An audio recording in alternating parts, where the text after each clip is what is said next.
हरे कृष्णा। भागवत महापुराण की जय। सुखदेव महाराज की जय। प्रिय श्रोताओं, आज हम श्रवण करेंगे भागवत महापुराण की कथा में आगे का अध्याय। पौष मास की कथा श्रृंखला में भागवत महापुराण की कथा में आप सबका बहुत बहुत स्वागत है।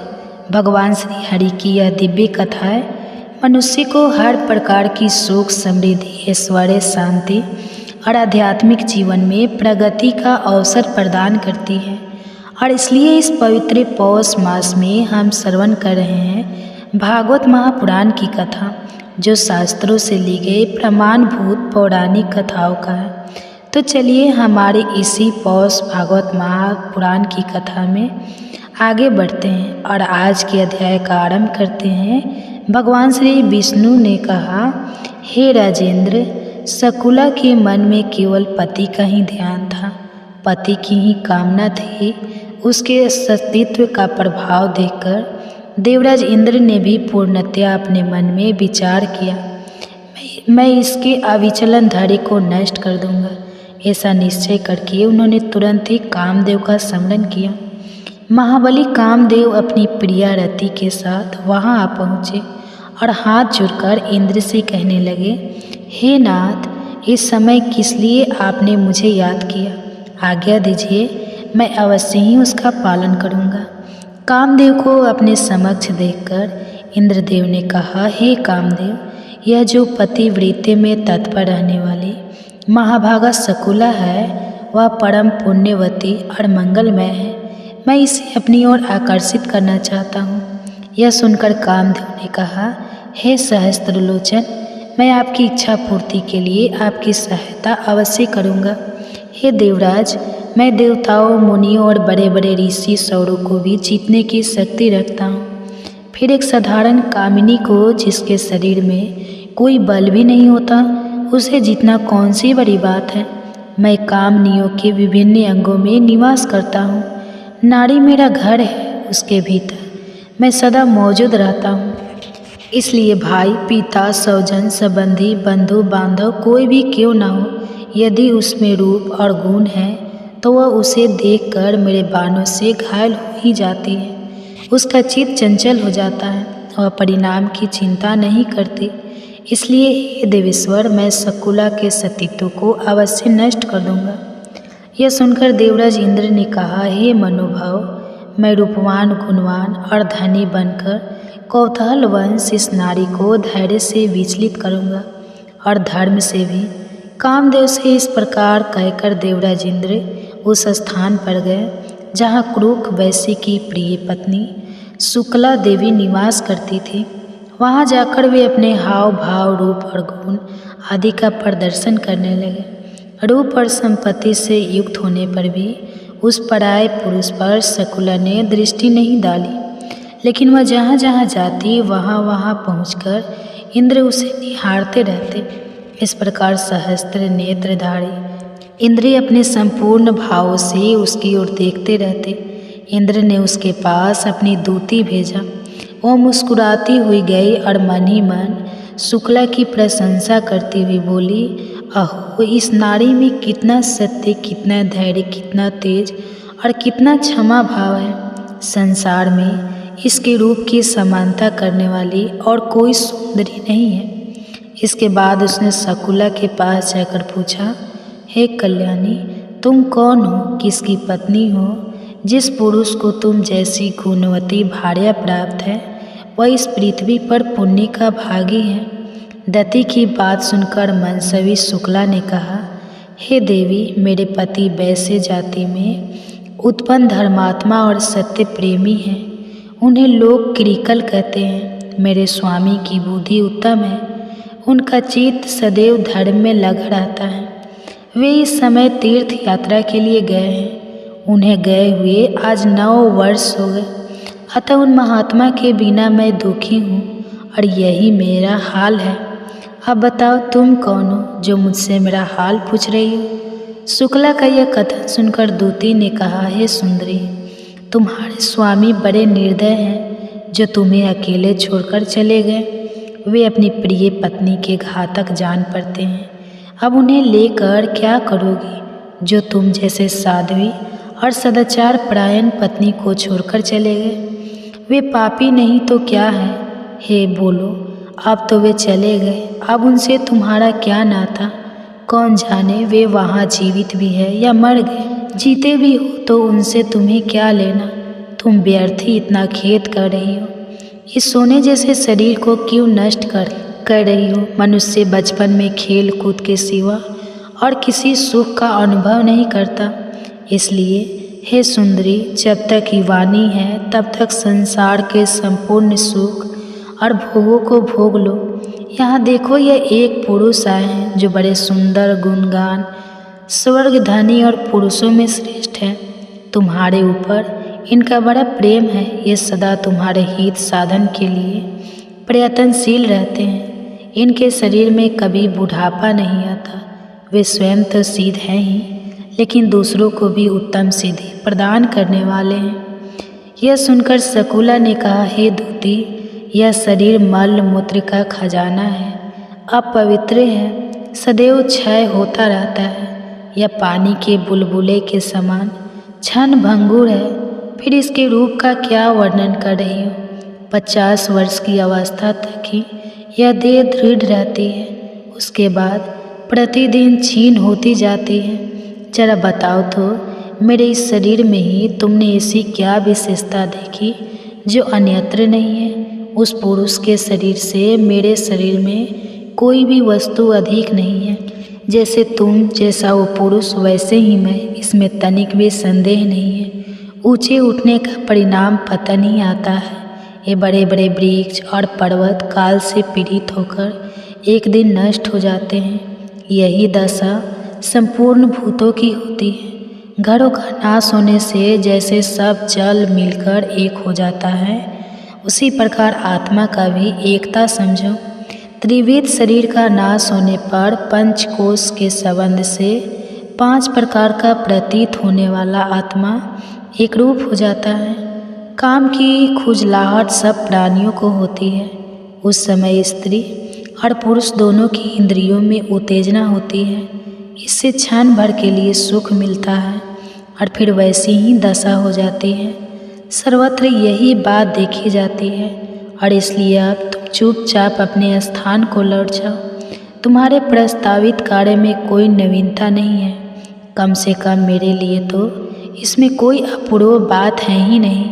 इसलिए मैं कदापि ऐसा नहीं कर सकती। शकुला के इस प्रकार कहने पर वह दती चली गई। उसने इंद्र से उसकी यह कही हुई सारी बातें बताई। शकुला का भाषण सत्य और धर्म से युक्त था। उसके साहस, धैर्य और ज्ञान की आलोचना करके इंद्र मन ही मन सोचने लगे, इस पृथ्वी पर दूसरी कोई स्त्री ऐसी नहीं है जो इस प्रकार की बात कह सके। इसका वचन योग स्वरूप निश्चय, इसमें कोई संदेह नहीं है कि यह महाभागा शकुला परम पवित्र और सत्य स्वरूपा है। वह समस्त त्रिलोकी को धारण करने में समर्थ है। यह सोचकर इंद्र ने कामदेव से कहा, अब मैं तुम्हारे साथ क्रूप पत्नी शुक्ला को देखने चलूँगा। कामदेव को अपने बल पर बड़ा अभिमान था। वे जोश में आकर इंद्र से कहने लगे, हे देवराज, जहाँ वह पतिव्रता रहती है उस स्थान पर मुझे ले चलिए। मैं अभी चलकर उसके ज्ञान, वीर्य, बल, धैर्य, पतिव्रत सब कुछ नष्ट कर दूंगा। उसकी क्या शक्ति है जो मेरे सामने टिक सके? कामदेव की यह बात सुनकर इंद्र ने कहा, हे काम, मैं जानता हूँ यह पतिव्रता तुमसे परास्त होने वाली नहीं है। यह अपने धर्म पराक्रम से सुरक्षित है। इसका भाव सच्चा है। फिर भी मैं यहाँ से चलकर तुम्हारे तेज, बल और भयंकर पराक्रम को देखूंगा। ऐसा कहकर इंद्र धुंधर वीर कामदेव के साथ चल पड़े। उनके साथ कामदेव की पत्नी रति और वह दूती भी थी। वह परम पुण्यमयी पतिव्रता अपने घर के द्वार पर अकेली बैठी थी। केवल पति के ध्यान में तन्मय होकर वह प्राणों के वश में करके स्वामी का चिंतन करते हुए विकल्प शून्य हो गए थे। कोई भी पुरुष उसकी स्थिति की कल्पना नहीं कर सकता था।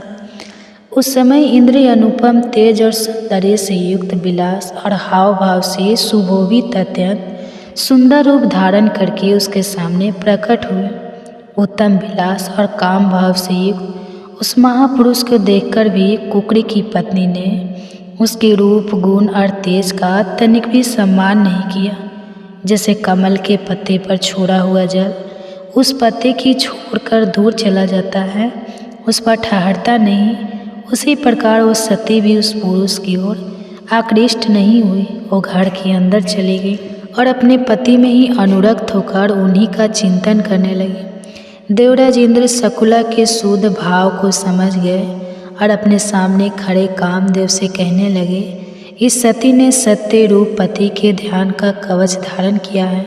तुम्हारे बाण इसे चोट नहीं पहुंचा सकते, इसलिए शकुला को परास्त करना असंभव है। यह पतिव्रता अपने हाथ में धर्म रूपी धनुष और ध्यान रूपी उत्तम बाण लेकर इस समय रणभूमि में तुमसे युद्ध करने को तैयार है। हे कामदेव, इस सती के तप का नाश करने से हम दोनों को अनंत और अपार दुख भोगना पड़ेगा, इसलिए अब हमें इसे छोड़कर यहाँ से चले जाना चाहिए। तुम जानते हो, पहले एक बार मैं सती के साथ समागत करने का पापम परिणाम भोग चुका हूँ। महर्षि गौतम ने मुझे भयंकर श्राप दिया था। आग की लपट को छूने का साहस कौन करेगा? कौन ऐसा मूर्ख है जो अपने गले में भारी पत्थर बांधकर समुद्र में उतरना चाहेगा? जब इस प्रकार देवराज इंद्र जाने के लिए तैयार हुए, तब कामदेव ने उन्हें उकसाया और कुछ ऐसी बात कही जो उन्हें नहीं कहनी चाहिए थी। और फिर क्या हुआ वह हम जानेंगे इसी पौष मास कथा श्रृंखला की अगली कड़ी में। अगर आपको आज की कथा अच्छी लगी है तो इस वीडियो को लाइक कीजिए और अधिक से अधिक लोगों तक इस कथा को पहुंचाइए, इसे शेयर कीजिए, जिससे उन्हें भी इस पवित्र पौष मास में भागवत महापुराण की कथा का श्रवण करने का पुण्य फल प्राप्त हो। सामान्यतः देखा जाता है कि लोगों की कथनी और करनी में अंतर होता है और यह भौतिक जीवों का सामान्य स्वभाव है, लेकिन भगवान और उनके शुद्ध भक्तों में ऐसा नहीं होता। भगवान श्री कृष्ण भागवत गीता के 9वें अध्याय के 22वें श्लोक में कहते हैं, अनन्य चिंतयतो माम ये जना परे उपास तेषाम नित्य अभियुक्त नाम योग्य छेद विहामय विहाम। भगवान सिर्फ बोलते ही हैं, जी नहीं, वह करते भी हैं। और जब वह अपने भक्तों के लिए अपना वचन पूरा करते हैं तो कोई कमी भी नहीं छोड़ते। अब देखिए, भगवान श्री कृष्ण के रूप में हमने उनकी कथनी तो सुन ली, लेकिन आज हम उन्हें जगन्नाथ जी के रूप में इस कथनी को करनी में बदलते हुए भी देखेंगे। तो चलिए, अत्यंत मधुर कथा के तार और सरगम चेते हुए हम चलते हैं भागवत महापुराण की कथा की ओर। उड़ीसा के जाजपुर नगर में, जहाँ भगवान जगन्नाथ जी के एक प्रिय भक्त बंधु महाती निवास करते, उनके परिवार में एक पत्नी, एक पुत्र और 2 पुत्रियाँ थीं। स्वभाव से वैष्णव गुणों से समृद्ध, लेकिन भौतिक लक्ष्मी से संपूर्ण निर्धन ऐसे बंधु महाती भगवान श्री हरि के परम भक्त थे और प्रतिदिन भिक्षा मांगकर जो मिलता उसी से उनके परिवार का जीवन निर्वाह चलता था। अपने गृहस्थ जीवन से वे संपूर्ण अनासक्त थे, जो कि इस भौतिक देह और संसार की क्षण भंगुरता से वे अच्छे से परिचित थे। अब एक बार क्या हुआ कि उनके नगर क्षेत्र में भयंकर अकाल पड़ा। चारों ओर भूख और प्यास से लोग मर रहे थे। जब लोगों के खुद के पास पर्याप्त भोजन नहीं था तो ऐसे समय में लोग भिक्षा कैसे दे सकते थे। इसलिए बंधु मोहती और उनके परिवार को इस कष्ट का सामना करना पड़ा।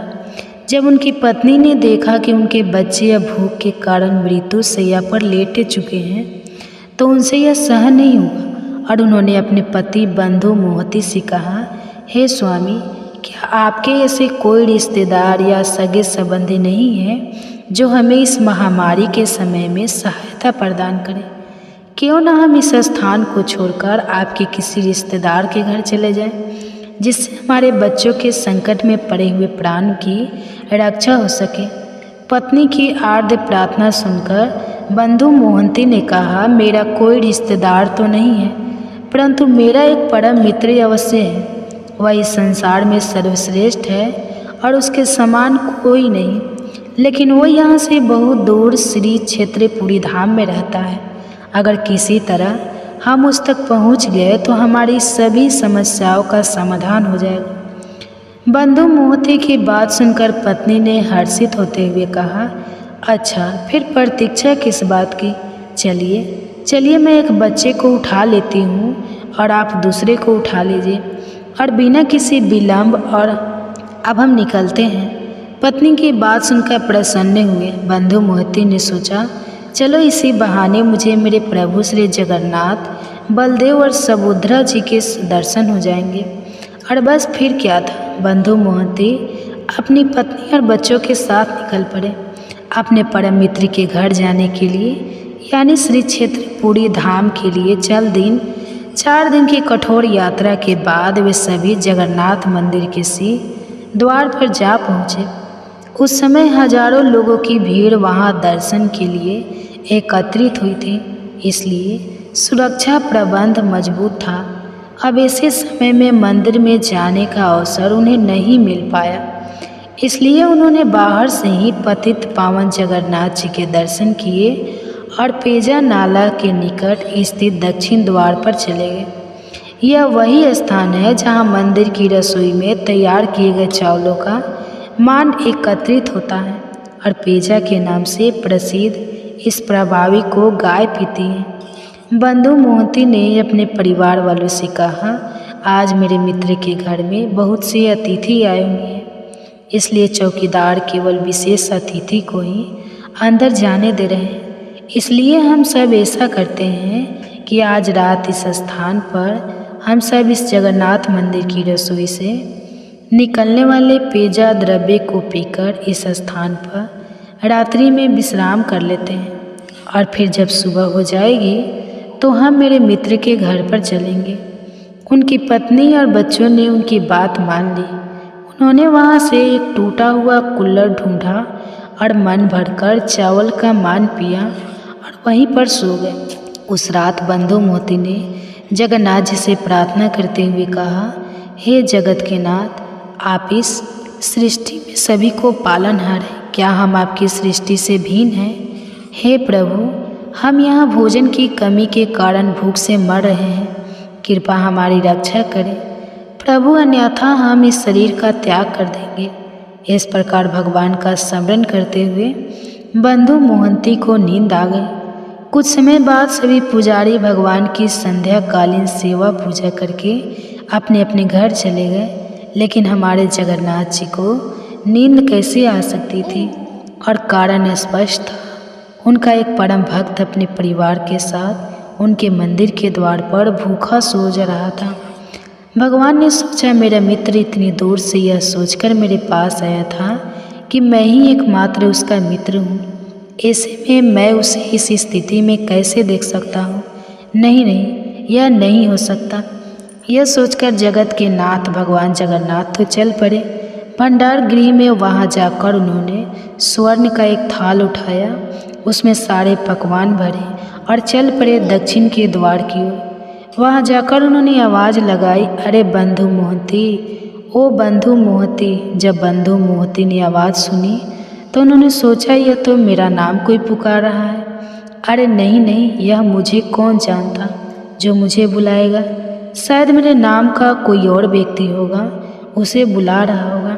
इस प्रकार उन्होंने कोई ध्यान ही नहीं दिया। तब जगन्नाथ जी ने दोबारा आवाज़ लगाई, अरे ओ जाजपुर वाले बंधु मोहंती, जरा सुनिए तो, आप पेजा नाला के पास अपने परिवार के साथ रुके हुए हैं, कृपया यहाँ आइए, मैं आपके लिए भोजन लेकर आई हूँ। जब बंधु मोहंती ने ये सुना तो वे उस दिशा में गए और वहाँ जाकर देखा तो भगवान जगन्नाथ एक वृद्ध ब्राह्मण के रूप में भोजन का थाल लेकर खड़े थे।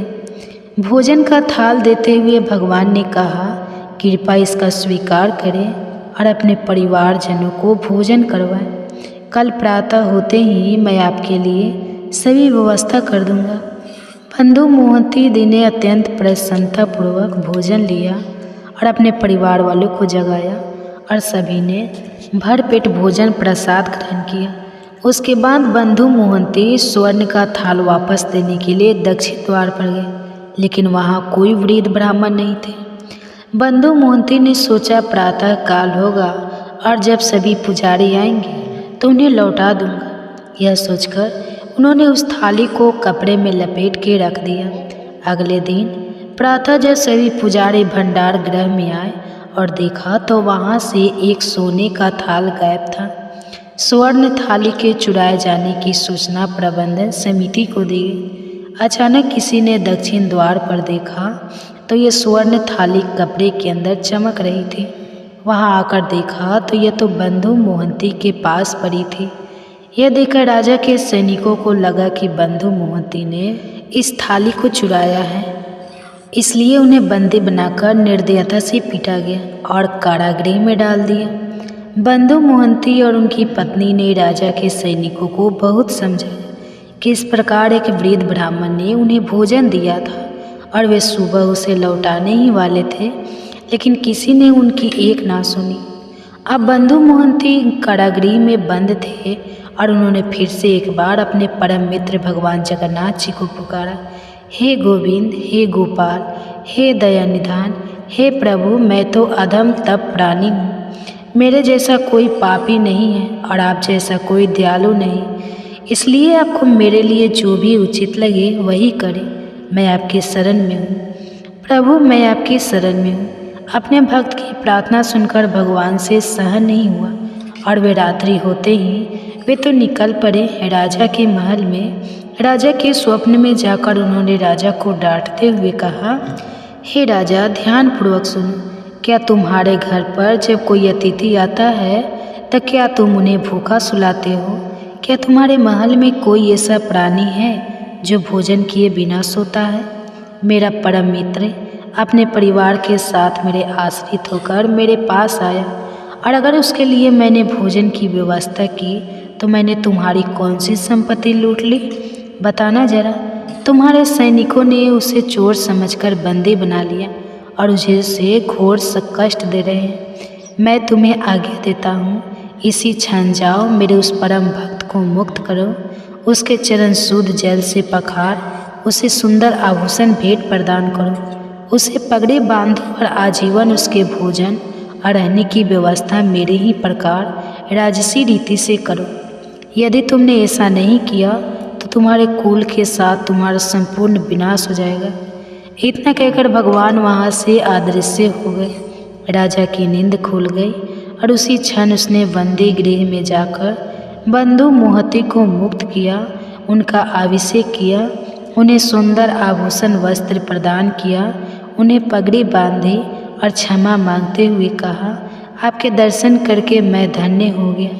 कृपा मेरे सैनिकों द्वारा किए गए अपराध को क्षमा करें और इस तुच्छ भेंट का स्वीकार करें। इस प्रकार राजा ने बंधु मोहंती का यथोचित राज से सम्मान करके आजीवन उनके रहने और भोजन की व्यवस्था करवाई। दक्षिण के द्वार के निकट उनके लिए सुंदर भवन बनाया गया और इस प्रकार बंधु मोहंती ने अपना बाकी का जीवन श्री हरि के चरणों में उनकी सेवा में समर्पित किया। जगन्नाथ जी के उनके भक्तों के साथ भावनापूर्ण इस आदान प्रदान की कथा ने यदि आपके मन को प्रसन्न किया है और यदि आप चाहते हैं कि जगन्नाथ जी के भक्तों की ऐसी ही मधुर कथाएं जन जन तक पहुँचे तो आप इस कथा को बनाने हेतु हमारा सहयोग दे सकते हैं। तो चलिए हम सब साथ मिलकर हमारी वैदिक सभ्यता की गौरव कथाओं को इस विश्व के हर कोने में प्रत्येक व्यक्ति के पास पहुंचाते हैं और निजी जीवन से थोड़ा समय निकालकर समाज कल्याण के लिए हाथ मिलाते हैं। इस कथा को अधिक से अधिक लाइक दीजिए और अन्य लोगों तक पहुंचाएं। ऐसा करने से हमारा तो उत्साह अनेक गुना बढ़ेगा ही, लेकिन इसके साथ साथ सनातन सभ्यता के प्रचार करने का पुण्य फल आपको भी अवश्य प्रदान कर अपनी पत्नी और पुत्रों तथा पौत्रों से साथ डटा हुआ था। कौशल सम्राट राजा इवाक ने भी देखा कि जिस प्रकार वर्षा के समय में आकाश में मेघ गर्जना करते हैं, उसी प्रकार वह शुकर अपनी पत्नी के साथ गर्जना करता हुआ राजा को युद्ध में ललकार रहा था। जब राजा ने देखा कि उनकी दुर्ग सेना उस वराह के द्वारा परास्त हो रही है। तब राजा इवाक को क्रोध आया। उन्होंने धनुष और काल के समान भयंकर बाण लेकर अश्व के द्वारा बड़े वेग से सूकर पर प्रहार किया। उन्हें आते देखकर सूअर भी आगे बढ़ा। वह घोड़े के पैरों के नीचे आ गया और उतने में ही राजा ने उसे अपने तीखे बाणों का निशान बनाया। सूअर घायल होकर बड़े वेग से उछला और राजा को लांघ गया। उसने अपनी दाढ़ों से मारकर घोड़े के पैरों में घाव कर दिए। इससे उसको बड़ी पीड़ा हो रही थी और वह चल नहीं पा रहा था। अंत योगता वह पृथ्वी पर गिर पड़ा। वह सूकर अपनी जाति के स्वभाव अनुसार रणभूमि में भयंकर गर्जना कर रहा था और उतने में ही राजा ने उसके ऊपर गदा से प्रहार किया। गदा का आघात पाकर उसने शरीर त्याग दिया और भगवान श्री विष्णु के श्रेष्ठ धाम में प्रवेश किया। इस प्रकार महाराज इवाक के साथ युद्ध करके वह सूकर राजा हवा के वेग से उखड़कर गिरे हुए वृक्ष की तरह पृथ्वी पर गिर पड़ा और उस समय देवतागण उसके ऊपर पुष्प वर्षा करने लगे। तत्पश्चात समस्त सूर क्रूर और भयंकर व्याध हाथों में पास लेकर उस सकरी की ओर दौड़ पड़े। सकरी अपने 4 बच्चों को घेर कर खड़ी थी। उस महासंग्राम में अपने पति को मरा हुआ देखकर वह शोक से मोहित होकर अपने पुत्रों से कहने लगी, हे बच्चों, जब तक मैं यहाँ हूँ तब तक शीघ्र गति से अन्यत्र भाग जाओ। यह सुनकर उनमें से ज्येष्ठ पुत्र ने कहा, माता, मैं जीवन के लोभ से अपनी माता को संकट में छोड़कर नहीं जाऊंगा। यह कैसे हो सकता है? यदि मैं ऐसा करूं तो मेरे जीवन को धिक्कार है। मैं अपने पिता के बैर का बदला लूँगा, युद्ध में शत्रु को परास्त करूँगा। तुम मेरे 3 छोटे भाइयों को लेकर पर्वत की कंदरा में चली जाओ। अपने पुत्र की यह बात सुनकर सकरी दुख से आतुर होकर बोली, हे मेरे बच्चे, मैं महापाप नहीं तुझे छोड़कर कैसे जा सकती हूँ। मेरे 3 पुत्र भले ही चले जाए। ऐसा निश्चय करके उन दोनों माँ बेटे ने बाकी के 3 बच्चों को आगे कर लिया और व्याधों को देखते देखते वे विकट मार्ग से जाने लगे। समस्त सूकर अपने तेज और बल से जोश में आकर बारंबार गरज रहे थे और इसी बीच में सूरवीर व्याध वेग से चलकर वहां आ गए। सकरी और सूकर दोनों माँ और पुत्र व्याध होकर मार्ग रोककर खड़े हो गए। व्याध तलवार, बाण और धनुष लेकर नजदीक आ गए। तीखे तोमर, चक्र और मसलों का प्रवाह करने लगे। ज्येष्ठ पुत्र अपनी माता को पीछे करके व्याध के साथ युद्ध करने लगा। कितने को ही दाढ़ से कुचलकर उसने मार डाला, कितनों को ही थूथुन की चोट से धराशायी कर दिया और कितनों को ही खड़ों के अग्रभाग से मारकर मौत के घाट उतार दिया। बहुत से सूरवीर रणभूमि में ढेर हो गए थे। राजा इवाक को संग्राम में इन सूरों को युद्ध करते हुए देखकर और उसे पिता के समान ही सूरवीर जानकर स्वयं उसके सामने आए। उनके हाथ में धनुष बाण थे और उन्होंने अर्धचंद्रकाल तीखे बाण से सूकर पर प्रहार किया। उसकी छाती विदीर्ण हो गई और वह राजा के हाथ से घायल होकर पृथ्वी पर गिर पड़ा। गिरते ही उसके प्राण पखेरु उड़ गए। अपने पुत्र के शोक और मोह से अत्यंत व्याकुल होकर सकरी उसकी लाश पर गिर पड़ी। फिर संभलकर उसने अपने थूथुन से ऐसा प्रहार किया जिससे अनेकों सूरवीर धरती पर सो गए। कितने ही व्याध धराशायी हो गए, कितने ही भाग गए और सकरी अपने दाढ़ों के प्रहार से राजा की विशाल सेना को खदेड़ने लगे। यह देखकर काशी नरेश देवराज की पुत्री महारानी सुदेवा अपनी पति से कहती है, हे प्राणनाथ, इस सकरी ने आपकी बहुत बड़ी सेना का विध्वंस कर दिया है, फिर भी आप अब उसकी अपेक्षा क्यों कर रहे हैं? मुझे इसका कारण बताइए। तब महाराज ने उत्तर दिया, हे प्रिय, यह स्त्री है। स्त्री के वध से देवताओं ने बहुत बड़ा पाप बताया है, इसलिए मैं इस सकरी को ना तो स्वयं मारता हूँ और ना ही किसी दूसरे को ही इसे मारने के लिए भेज रहा हूँ। इसके वध के कारण होने वाले पाप से मुझे भय लगता है। इस प्रकार कहकर महाबुद्धिमान राजा चुप हो गए। वहाँ खड़े हुए सभी व्याध में से एक का नाम भार्गव था। उसने देखा शुकर समस्त वीरों का संहार कर रहे थे। बड़े बड़े योद्धा भी उसके सामने टिक नहीं पा रहे थे और यह देखकर व्याध ने बड़े वेग से एक बाण का प्रहार किया और उस शुक्र को बिंद डाला। शुक्र ने भी झपट कर व्याध को पछाड़ दिया और व्याध ने गिरते गिरते शंकरी पर तेज धार वाली तलवार का भरपूर हाथ लगाया। वह बुरी तरह से घायल होकर गिर पड़ी और धीरे धीरे सांस लेती हुई जमीन पर मूर्छित हो गई। जब रानी सुदेवा ने उस पुत्र वत्सला शंकरी को धरती पर गिरकर बेहोश होते देखा तो उनका हृदय करुणा से भर आया। वे उस दुखनी के पास गए, ठंडे जल से उसका मुंह धोया और फिर समस्त शरीर पर पानी डाला। इससे शरीर को कुछ होश आया। उसने रानी को पवित्र और शीतल जल से अपने शरीर का अभिषेक करते देखा और फिर मनुष्य की भांति वह बोलने लगी, हे देवी, आपने मेरा अभिषेक किया है, इसलिए आपका कल्याण हो। आपके दर्शन और स्पर्श से आज मेरी पाप राशि नष्ट हो गई है। सुक्रिया को बड़ा आश्चर्य हुआ। वे मन ही मन कहने लगी, यह तो मैंने विचित्र बात देखी। पशु जाति की यह मादा इतनी स्पष्ट सुंदर स्वर और व्यंजन से युक्त और उत्तम संस्कृत बोल रही है। महाभागा, सुदेवा इस घटना से हर्षमग्न होकर अपने पति से कहने लगी, राजन, इधर देखिए, यह अपूर्व जीव है। पशु जाति की स्त्री होकर भी मानवी की भांति उत्तम संस्कृत बोल रही है। तत्पश्चात रानी ने शुकर से उसका परिचय पूछा, हे भद्रे, तुम कौन हो? तुम्हारा बर्ताव तो बड़ा विचित्र दिखाई देता है।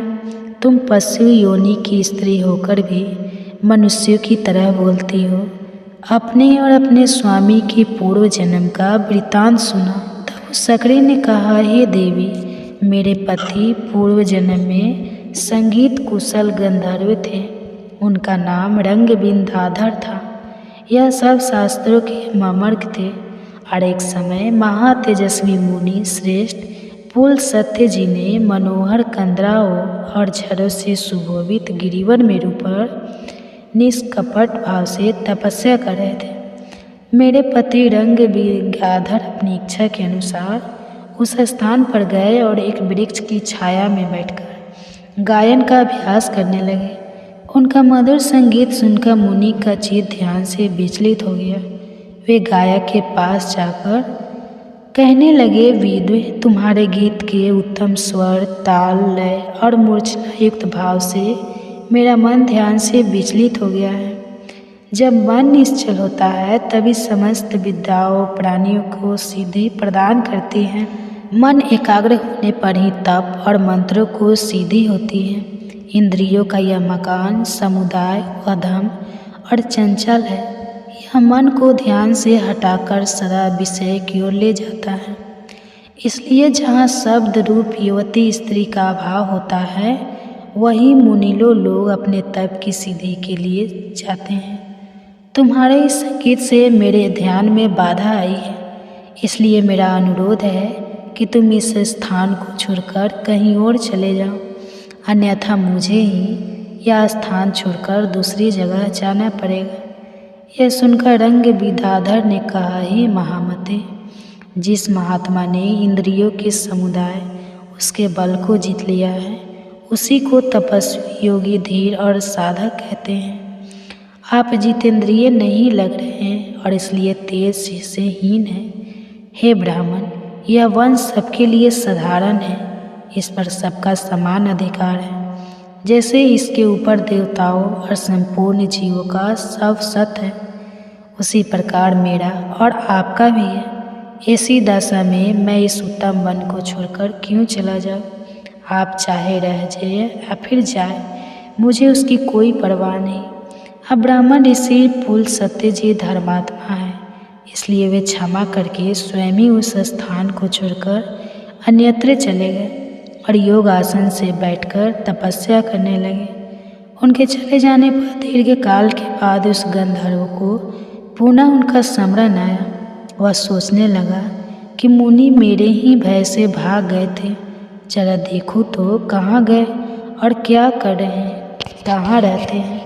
यह सोचकर गीत विद्याधर ने पहले महर्षि के स्थान का पता लगाया और फिर वरा का रूप धारण करके वे उनके उत्तम आश्रम पर गए, जहाँ पुलस्त जी आसन पर विराजमान थे। उनके शरीर से तेज की ज्वाला उठ रही थी, लेकिन मेरे पति पर उसका कोई प्रभाव नहीं पड़ा।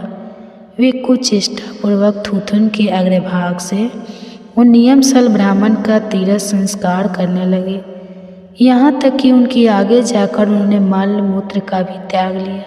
लेकिन पशु जानकर मुनि ने उन्हें छोड़ दिया, दंड नहीं दिया। मुनि की इस क्षमा का मेरे पति पर उल्टा ही असर हुआ।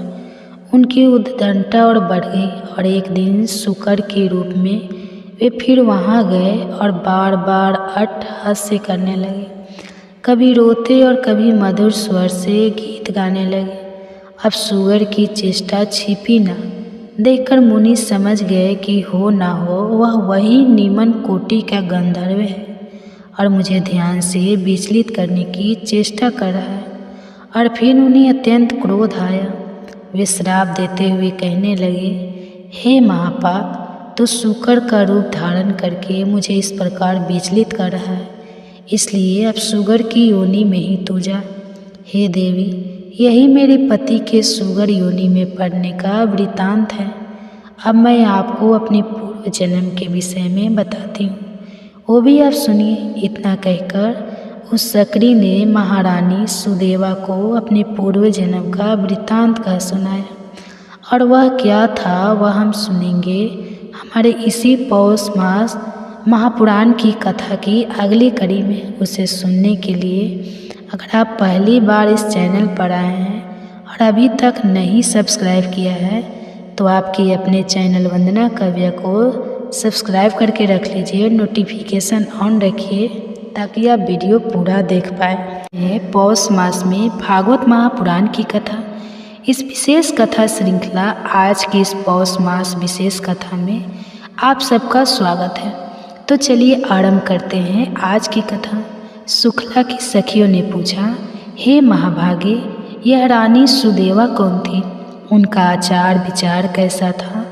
तब सुखला ने कहा, हे सखियों, यह बहुत समय पहले की बात है। अयोध्यापुरी में मनुपुर राम महाराज इवाक का राज्य था। वे धर्म के बड़े ज्ञानी, तत्वज्ञान प्रकार के धर्मों के अनुष्ठान में रत रहने वाले स्वर्ग और देवता तथा ब्राह्मणों के पुजारी थे। काशी के राजा बीरबल महात्मा देवराज की पुत्री सुदेवा के साथ उनका विवाह हुआ था। सुदेवा सत्य व्रत के पालन में सदैव तत्पर रहती थी। वो हर प्रकार के सदाचार का पालन करती थी। पुण्यात्मा राजा इक्वा को उनके साथ अनेक प्रकार के उत्तम पुण्य और यज्ञ कार्य किया करते थे। अब एक दिन महाराज अपनी रानी के साथ गंगा के तट पर गए।